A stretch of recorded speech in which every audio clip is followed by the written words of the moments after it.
maybe talk first about in the realm of Hungry Ghosts and addiction. Yeah. And you worked in a very kind of low-income area in Vancouver, if I understand right, where you kind of really saw the suffering that addiction was causing, and you really looked at addiction not as a medical problem, but as a relational problem. And I'm wondering if you could just say a little bit more about that how we view addiction and how you're inviting us to view addiction. Sure. So I worked for 12 years in Vancouver's downtown east side, which is North America's most concentrated area of drug use. If you haven't been there, you haven't seen anything. In a few square block radius, there are thousands of people injecting, inhaling, ingesting, selling, buying drugs of all kinds, many of them ill with hepatitis C, HIV, and other complications. 40% of the population there is indigenous Canadian. Indigenous people make up 5% of the population. And it's a scene of poverty and despair. So I worked there for 12 years. And did you apply for that job intentionally, or did they send you there, or was that happenstance? Well, they phoned me up. Actually, there was a moment of transition in my life when I was just needing and wanting and looking for a change. Okay. And I got this phone call, would you like to come and work at this rat-infested, bed-bug-ridden hotel? And I said, sure, when do I start? But anyway, in terms of addictions, let me give you all a definition of addiction, so on, including yourself. And I can't see much of the audience, but I'm going to ask for a show of hands in a minute. I'll give you a definition of addiction that I don't think is controversial. So addiction manifests in any behavior in which a person finds temporary relief or pleasure and therefore craves, but then suffers negative consequences in the long term and cannot or does not give up. So pleasure, craving, relief in the short term, harm over the long haul, and difficulty giving it up. That's what an addiction is. Now notice I said nothing about drugs. Of course, it could be drugs of all kinds, whether they're legal, like nicotine and alcohol, but which is perfectly permissible according to the law to kill yourself, but it's not permissible to kill yourself with heroin. You tell me why not?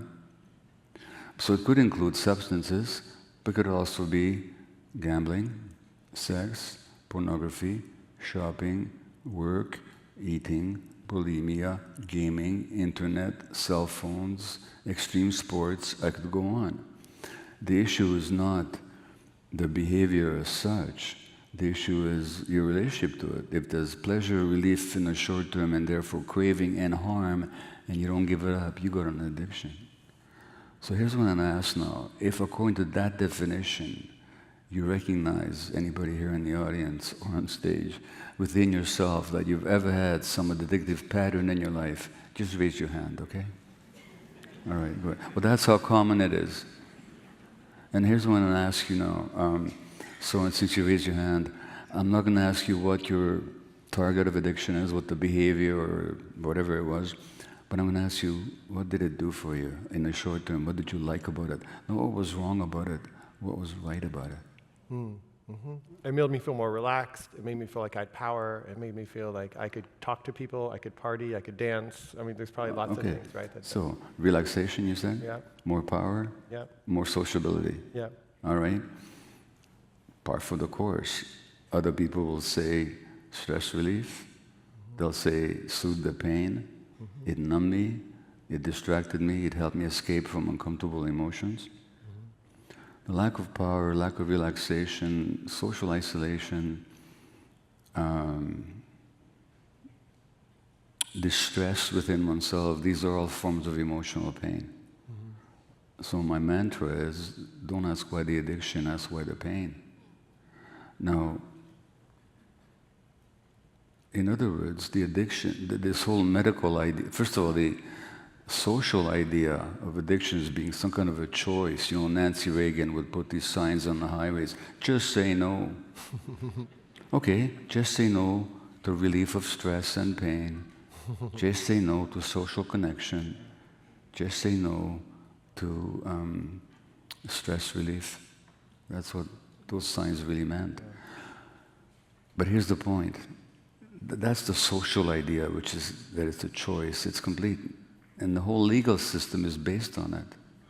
There's millions of people in jails in your country because the law believes that they made a choice to be addicted. And you couldn't have a more nonsensical idea if you tried to invent one. So the whole legal system is based on a fiction for which there are reasons. But then there's the medical idea that addictions are a genetically inherited disease of the brain. The hell they are. What they actually are is their attempt to solve a problem. The problem of emotional pain, of all the things you were missing in your life that the addiction temporarily provided. And then the sources of the emotional pain, and whatever way it shows up, is trauma, wounding. That's exactly what happens. So addiction is not the primary problem. The addiction is the attempt to solve the problem, which is instigated by trauma. And for which, by the way, there's all kinds of scientific evidence. It's not even controversial scientifically. Not that most physicians even have a clue, because they don't talk about it in medical schools.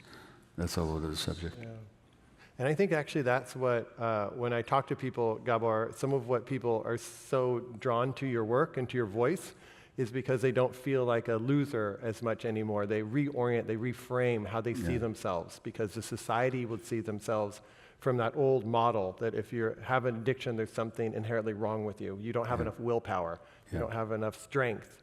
And I think part of what you're bringing is more of a compassionate look at it, which I think takes it away from there's a certain person who's an addict versus there's tendencies that we all have. Yeah. And that there's pain that we all have. And that's really the direction we need to go. Which, that is how I see it, but it's also how science happens to see it. Yeah. You know, so it's not simply a matter of trying to find a compassionate approach. It's a matter of trying to look at something objectively. Yeah. And I think we find over and over again, and those of you that are mindfulness practitioners or spiritual adepts, you'll find that truth has to do with objectivity, and truth always lines up with compassion for some reason.